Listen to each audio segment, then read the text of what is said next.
ठरलं तर मग या मालिकेच्या येणाऱ्या भागामध्ये आपण पाहणार आहोत की इकडे प्रिया तिच्या वेगवेगळे आरोप आल्यानंतर ती कशी बशी काय पण करायला बघत असते आणि तिला वाटत असतं सगळ्यांनी माझी साथ सोडली आहे.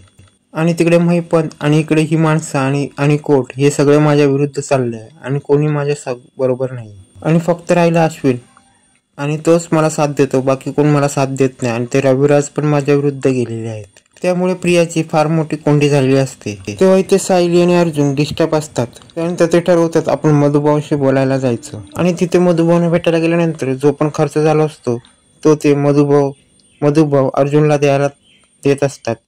तेव्हा सायली हसत बोलते की तेव्हा अर्जुन मधुभाऊंना बोलतो तुम्ही हे काय करताय, तुमचंच ते हे घर आहे, तुमच्या मुलीचंच घर आहे नाही, मग तुम्ही पैसे कसले देताय. तेव्हा मधुभाऊ बोलतात जय बापू मी आजही कोणाचा पैसा डुबवलेला नाही आणि कोणाचा पैसा ठेवलेला नाही. तेव्हा मधुभाऊ बोलतात आश्रमात असल्यापासून मला हे मी शिकलो आहे की प्रत्येक पैशाची लेनदेन ठेवावी, देणाऱ्या पैशाची पण लेन, आणि म्हणून मी एक डायरी मेंटेन करून ठेवली आहे, त्याच्यामध्ये सगळा हिसाब ठेवतो. तेव्हा अर्जुन बोलतो की मधुभाऊ तुम्ही प्रत्येक पैशाची नोंद ठेवता का.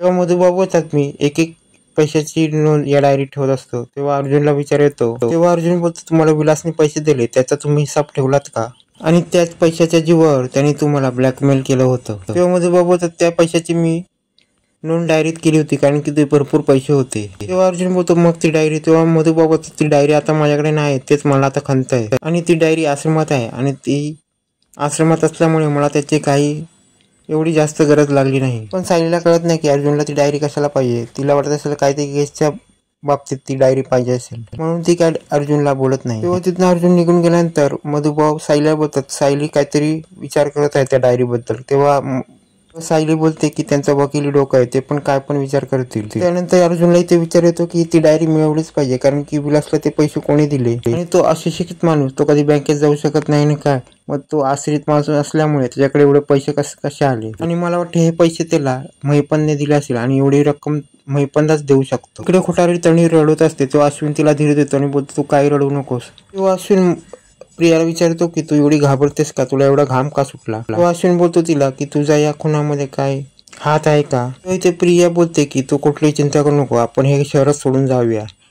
आणि प्रिया बोलते आपण बाहेरच्या देशात जाऊन कुठेतरी सेटल होऊया. आणि प्रिया बोलते आम्हाला केसमध्ये अडकायचंच नाही, मला कंटाळा आलाय. तेव्हा अश्विन बोलतो काय तू काळजी करू नको, सगळं व्यवस्थित होईल, आणि तू पळपुटी आहे थोडी आहेस, पळपुटी तू खोटारडी आहेस काय म्हणून पळतेस का असं त्यांना वाटेल. तेव्हा इथे प्रिया मनातल्या मनात बोलते मीच सगळं केलंय म्हणून ते पळून जाते. तेव्हा इथे अश्विन प्रियाला बोलतो आपण कुठे जायचंच नाही, ते राहायचंय, जोपर्यंत त्या केसचा निकाल लागत नाही तोपर्यंत कुठे आपण जायचं नाही, त्यानंतर जायचा आपण प्रयत्न करू, पण त्यानंतर इथनं जायचं आपण विचार करू. आणि तेव्हा अश्विन प्रियाला बोलतो की माझी इथे फॅमिली आहे, पूर्ण आई आहे, तिची तब्येत बरी नसते, त्यासाठी मला इथे थांबायलाच लागेल. इकडे अर्जुनला विलासला जे पैसे दिले असते त्याचा त्याला विचार करत असतो, आणि ती बँक कुठली ह्याचा पण त्याला विचार करत असतो. आणि अर्जुनला विचारत होतो की कुठल्या बँकेतून पैसे आले आणि त्या डायरीतली नोंद हे सगळं मला मिळालंच पाहिजे. तेव्हा इथे सायली अर्जुनला विचारते तुमच्या डोक्यात नेमकं काय आहे. तेव्हा अर्जुन सायलीला सांगतो. तेव्हा इथे अर्जुन सायलीला बोलतो ज्या दिवशी तो विलास आला त्या दिवशी तो इथे काय म्हणून आला होता. तेव्हा सायली सांगायला लागते की तो आश्रयासाठी इथे आला होता आणि त्याच्याबरोबर साक्षी पण होती, पण मधुभाऊनी त्यांना राहायला दिला आणि नंतर त्यांनीच पैशाचा विषय काढला. तेव्हा इथे अर्जुन सायलीला बोलतो मी आता जाऊन कोर्टाची परवानगी मागतो आणि आश्रमात जाऊन त्या डायरीचा शोध लावूया. आणि अर्जुन सायली तेच ठरवतात आणि ते तिकडे जायला ठरवतात आणि तिथे सुरुवातीला ते पोलिसांना भेटतात. अर्जुन त्या पोलिसांना सांगतो की ती डायरी आश्रमात आहे आणि त्या डायरीमध्ये सगळ्या पैशाची व्यवहाराची त्या डायरीत नोंद आहे, आणि ती डायरी शोधण्यासाठी तुम्ही आम्हाला सहकार्य करा आणि थोडं का होईना त्या आश्रमात जाऊन त्या डायरीचा शोध करता येईल आणि मला मोठा पुरावा मिळेल. तेव्हा इन्स्पेक्टर साहेब त्यांना आश्रमात जायला अप्रुव्हल देतात. त्यानंतर त्या आश्रमात अर्जुन सायली जाऊन तिथे शोधाशोध करतात. त्यानंतर तिथे सायलीला एका लाल कपड्यामध्ये बांधलेली एक छोटी डायरी मिळते. सायलीला ती डायरी लगेच मिळाली असते कारण की ती डायरी वारंवार हाताळायची. तेव्हा इथे सायली अर्जुनला ती डायरी देते. तेव्हा अर्जुन ती डायरी पाहतो, त्यामध्ये सगळा हिसाब असतो. जेव्हा विलास त्या आश्रमात आला तेव्हापासून जे दिलेले पैसे त्याच नोंद असते, आणि विलासने त्या नोटांचा नंबर आणि किती दिले काय दिले सगळं त्यात नोंद केलेली असते. तेव्हा अर्जुन बोलतो ह्या नोटांचा डिटेल सगळे मला खूप फायदेशीर आहे आणि ही मला कामी येणार आहे, आणि तो ती डायरी स्वतःकडे ठेवतो. तेव्हा अर्जुन बोलतो की जो विलास आश्रयात होता त्याच्याकडे एवढे पैसे कुठून आले, जर त्याच्याकडे एवढे पैसे आले तर त्यांनी कोणीतरी त्याला दिले होते आणि जे पैसे त्याला कोणी दिले त्याचा आपल्याला शोध लावला. आणि महिपतने जर हे पैसे विलासला दिले असतील त्याची नोंद असेल आणि त्या नोटावरच्या नंबरची नोंद या कुठल्या तरी बँकेचाच असेल. आणि नंतर त्या बँकेपर्यंत आपल्याला पोहोचता येईल. आणि नंतर त्या बँकेचा सीसीटीव्ही फुटेज त्यामुळे कळेल की त्या बँकेत कोण आलेला. तेव्हा इथे अर्जुन सायली खुश असतात कारण की साक्षी पहिलीच आणि नंतर प्रिया ही मिळालेली असते. आणि त्यानंतर आता महिपत पण आता या नोटाच्या जोरावर चांगला अडकणार असतो. तेव्हा इथे अर्जुन सायलीला बोलतो की आश्रमाजवळ कुठली बँक आहे की तिथे हा महिपत गेला असेल, हा विलास तिकडे गेला असेल. तेव्हा सायली सांगते की विलास सांगायचं का त्या बँकेबद्दल. त्यानंतर अर्जुन आणि सायली त्या बँकेत जातात आणि ते आपल्याबरोबर इन्स्पेक्टर घेऊन जातात. पण तिकडे बँकेचा मॅनेजर असतो, तो काही सांगायला तयार नसतो. तेव्हा तिथे इन्स्पेक्टर त्याला बोलतात आणि तो सगळ्यात सांगायला तयार होतो.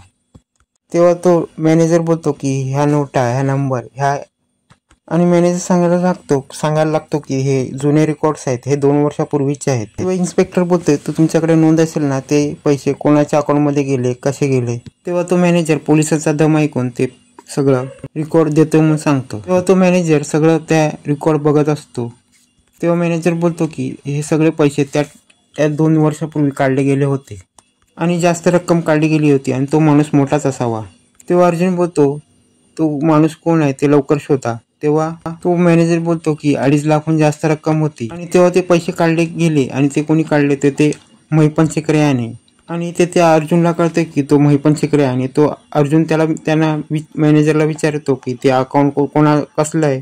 तर तेव्हा मॅनेजर बोलतो ते बिझनेस अकाउंट म्हणजे करंट अकाउंट आहे. त्यानंतर अर्जुनला सीसीटीव्ही फुटेज दाखवला जातो. त्या सीसीटीव्ही फुटेजमध्ये त्या दिवशी महिपतने जेव्हा पैसे काढले त्यानंतर 5 मिनिटानंतर विलास आणि महिपत शिकरेची भेट झालेली असते. आणि महिपत शिकरे त्या विलासला पैशाची बॅग देतो आणि त्याला गुपचूप काहीतरी सांगून तिकडनं निघून जातो. तेव्हा अर्जुनला समजतं की जे महिपतने विलासला पैसे दिले ते विलास पैसे रस्त्यावर घेऊन जात असतो. आणि त्यानंतर ती साक्षी त्याला मिळालेली असते आणि विलास ते पैसे घेऊन आश्रमात गेला असतो आणि आश्रमात त्यानंतर त्या गोष्टी घडलेल्या असतात. तेव्हा अर्जुनला समजतं की विलास आश्रमात का घुसला आणि त्यानंतर त्याने काय केलं.